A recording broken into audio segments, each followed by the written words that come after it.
देखिए, कीव के ये जो राजधानी है, यहाँ तमाम तरीके से ये कहा गया था लोगों से कि वो यहाँ पर छोड़ दें, लेकिन अब लुहांस्क के गवर्नर ने भी कह दिया है। देखिए, लुहांस्क वही इलाका है जहाँ पर पहले दिन जब वॉर शुरू हुआ था मौजूद थी, और अब उस इलाके के गवर्नर का कहना है कि अगर जान बचानी है तो इलाके को छोड़ दिया जाए, क्योंकि लुहांस्क में लगातार हमले हो सकते हैं। और खुद डोनबास और पूरे लुहांस्क के इलाके की बात करें तो यहाँ पर हमले बढ़ते हुए दिखाई दे रहे हैं। इसलिए लोगों से कहा गया है कि जो अभी तक यहाँ से नहीं निकले हैं वो निकल जाए, नहीं तो आपकी जान पर आफत बना सकती है, ये वहां के गवर्नर का कहना है। यानी आप समझ सकते हैं कि प्रशासन ने अपने हाथ खड़े कर दिए हैं, और इससे समझा जा सकता है कि दूसरा चरण जो युद्ध का है वो शुरू हो गया है, और आने वाले वक्त में कहा नहीं जा सकता कि कौन कितना सुरक्षित उस इलाके में रहेगा। शाजिया, बहुत बड़ी बात है, लोगों से कहा गया है कि वो निकल जाएं। ऐसा ही कुछ हाल आपने देखा होगा मिकोलेव में, आपने भी लगातार तस्वीरें वहां से दिखाई हैं।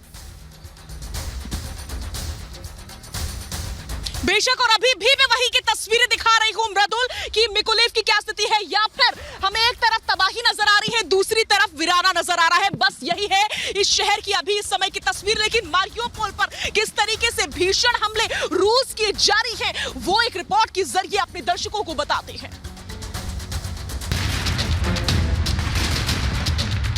मारियोपोल में रूसी टैंक लगातार प्रहार कर रहे हैं। 55 दिनों से जारी जंग में रूस का कहर बदस्तूर जारी है। मारियोपोल खंडहर बन चुका है, हजारों आम नागरिकों की मौत हो चुकी है, और रूस रणनीतिक रूप से बेहद अहम पोर्ट सिटी पर कब्जे का दावा कर रहा है। जरा देखिए कैसे रूसी टैंक मारियोपोल में मौत बरसा रहे हैं।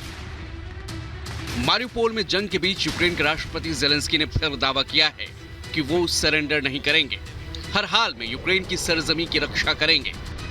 जेलेंस्की ने अपने हीरो सिटीज और योद्धाओं की तारीफ की है। मारियोपोल से लेकर डोनबास, कीव से लेकर खार्किव तक जबरदस्त जंग जारी है।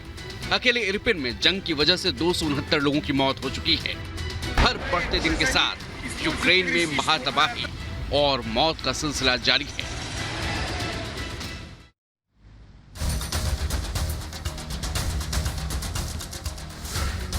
और ये तस्वीर आपने मारियोपोल की देखी। पूरे यूक्रेन की अगर बात करेंगे तो वहां पर रूस की सेना के हवाई हमले लगातार जारी हैं। देखिए, इस पूरे युद्ध में सुखोई का इस्तेमाल किया गया, मिसाइल से भी हमला किया गया है, और यही तस्वीर बताती है कि यूक्रेन में जो सैन्य ठिकाने मौजूद हैं वो सुरक्षित नहीं है। कल आपको तस्वीर दिखाई थी रिपब्लिक भारत ने गोरिंका से, जहां पर क्लस्टर बम का इस्तेमाल किया गया है और कहा गया कि ये रशिया की तरफ से वॉर क्राइम किया जा रहा है, यानी युद्ध में जो संधि है, जो नियम है, उसके उल्लंघन की तस्वीर भी सामने आई। और अब ये तस्वीर, ताजा तस्वीर सामने आई है हवाई हमलों की, जो ये बताती है कि लगातार जमीन पर हो या आसमान में रूस यूक्रेन को पीछे धकेलने का काम कर रहा है, क्योंकि उसकी रणनीति में पूरा का पूरा पूर्व का क्षेत्र है, जिससे वो ये बताता है कि वो यूक्रेन के 2 टुकड़े करेगा। और इसलिए ये तस्वीर बहुत अहम हो जाती है कि जमीन पर मारियोपोल, मिकोलेव में जहां जंग चल रही है, खेरसन में रूस कब्जे का दावा करता है, तो दूसरी तरफ हवाई हमले भी लगातार जारी हैं। और हवाई हमलों की तस्दीक करता हर शहर यूक्रेन का समझ आता है, चाहे लवीव हो, कीव हो,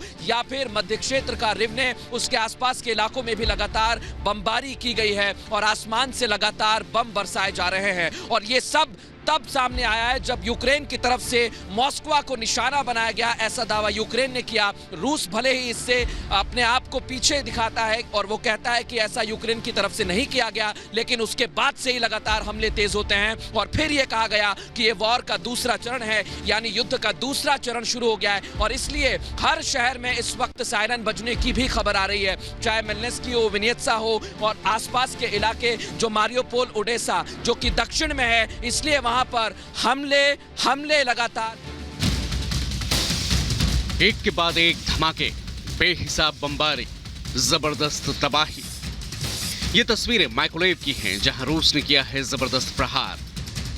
रूस के जोरदार वार से माइकोलेव में मची है महातबाही। यूक्रेन के पूर्वी और दक्षिणी हिस्सों पर रूस ने अब अपना फोकस किया है। रूस के 11 और टैक्टिकल ग्रुप यूक्रेन पहुंच चुके हैं। माइकोलेव के साथ साथ लुहांस्क में भी यूक्रेन पर जोरदार वार की तैयारी है। लुहांस्क में भी बड़े पैमाने पर आर्टिलरी के साथ जंग की तैयारी है। जरा देखिए कैसे यूक्रेन के लुहांस्क में आर्टिलरी के साथ प्रहार की तैयारी की जा रही है। डोनेट्स्क, और लुहांस्क क्षेत्र को रूस ने पहले ही स्वतंत्र क्षेत्र के रूप में मान्यता दे दी है और अब वहां की सेना रूस की सेना के साथ कदम से कदम मिलाकर यूक्रेन पर प्रहार कर रही है। ज़ेलेंस्की सरेंडर करने को तैयार नहीं है और पुतिन यूक्रेन में अपने मिशन के पूरा होने तक रुकने को तैयार नहीं।